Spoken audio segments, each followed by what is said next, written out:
I'm going to take a quick look today at the modifications I've made to my brand new Triumph Trident since it was delivered a couple of weeks ago. To be honest, I think they're probably more tweaks than mods, not earth-shattering in their scope, but essential nonetheless. Before I begin, can I just correct an error in last week's video? I completely messed up with the fuel consumption figures, which was unfortunate because I know a lot of you were waiting for these. The 5.8 litres per 100 kilometres I gave was of course correct. I showed that to you on the clock. Now, I left the UK 35 years ago, and in all that time I haven't used the miles per gallon measurement, but I know most of my viewers are in the UK and the USA, so obviously I wanted to convert the figures for you.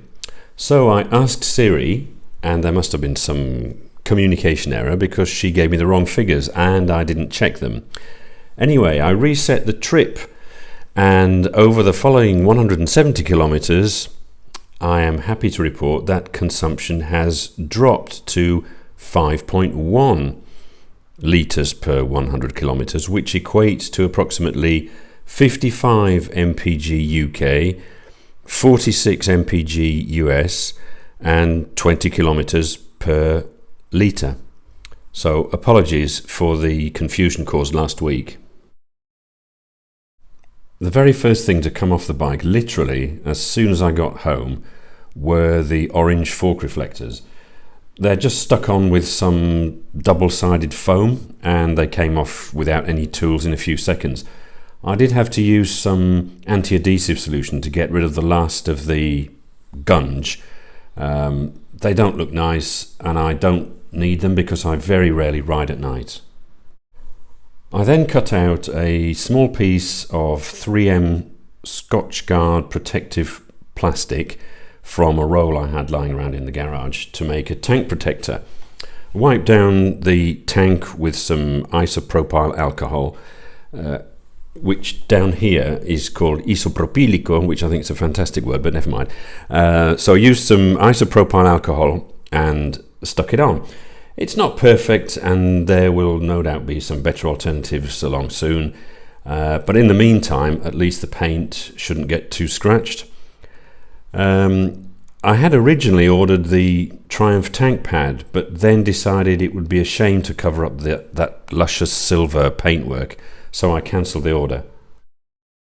Someone asked me if the under-seat cowl, this red plastic part, needed protecting against stone chips in the same way, and I must admit I hadn't thought of that, but it's probably a good idea, so I may well be doing that shortly as well. Once I'd put the protective film on the tank, I proceeded to wax all the shiny paintwork bits using my favourite wax, Bild Hamber Double Speed. So this is the front mud guard, radiator cowls, tank, seat cowl and the wheels. I put 3 coats on, leaving each one to cure for 10 minutes between applications. Now I've tried dozens of waxes over the years, but I've found the Bild Hammer wax not only gives an excellent shine, but it's also very easy to apply and buff off, and simple to wipe off any excess you inevitably get on parts of the trim that you hadn't intended waxing. All motorbike horns are pathetic and completely ruin the fantasy of being a tough guy biker. As I do on most of my bikes, therefore, I've swapped the standard horn for a Denali mini sound bomb. It's a straight swap requiring no wire splicing or connector swapping, but, and this is the case with most naked bikes, there's absolutely no space at all to conceal anything. And it is relatively large, about twice as big as the stock horn. There are a couple of useful looking screws near the engine coolant tank, but for the moment I've just left the sound bomb where the stock horn was, under the radiator.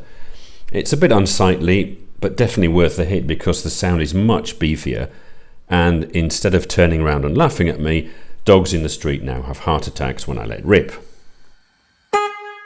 Under the seat, where there is no space for anything useful, I've fitted the fly lead for my battery conditioner, which just makes it easier to connect the charger when the bike's in the garage. I use this CTEK MX 0.8, but other fine chargers are available. And at the same time I fitted CTEK's battery monitor, which provides a detailed analysis of the state of your battery on your smartphone. To be honest, it's kind of overkill and I rarely use it, but as I had a spare one in the garage, I thought I might as well install it. The eagle-eyed among you may have noticed I've also removed the rear pegs. I don't think the Trident is the best choice of bike if you're looking to carry a passenger on a regular basis or on longer trips, and as I very rarely ride two up, I thought I might as well remove them. They did stick out quite a way, and I just think the bike looks cleaner without them. They're also fairly hefty, weighing in at over a kilo. I fit grip puppies to all my bikes. If you've not come across these before, they're basically foam rubber tubes that slide over the stock grips and provide just a bit more comfort. They also help reduce any vibrations, although I haven't really found this to be an issue on the Trident. The only thing that you do need to be aware of is the fact that they increase the circumference of the grips quite significantly, so if you have small hands this may be an issue. And finally, the key cover. I've received a few comments about this, asking me where I got it. Well, I found them a couple of months ago on AliExpress and ordered one while I was waiting for the bike to arrive. It's made of real leather and hand stitched with a discreet Triumph logo embossed in one side. The strap comes with it, and it all attaches to the factory key with the brass coloured clasp supplied. I think it was about €15 and just makes a nice addition to the bike. So I think that's just about it for Mods and Tweaks Part 1. Mods and Tweaks Part 2 will be concentrating on the official Triumph accessories, which I did order with the bike, but which unfortunately weren't available on delivery. This is the Bluetooth connectivity module, the quick shifter, which I'm particularly looking forward to, as the Trident's free revving engine definitely lends itself to an electronic shift assist, a bit like the one I had on my Street Triple. There's also the slightly less exciting USB charging point, and some different coloured radiator cowls, more of which later. You may have noticed on the video that the front mudguard has changed its appearance, but more of that in the second video. I've also ordered a pair of adjustable brake levers because the clutch lever that's provided on the bike is really too far away even for my big hands.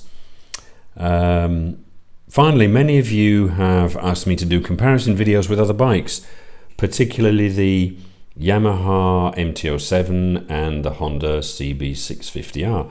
And believe me, I would love to, but unfortunately, like many countries, Portugal is still more or less in lockdown, meaning that dealers are only allowed to service customer bikes and, at a pinch, process orders for new bikes. In other words, you can buy a bike, but you can't test ride them. As soon as things improve, I shall be the first one out there.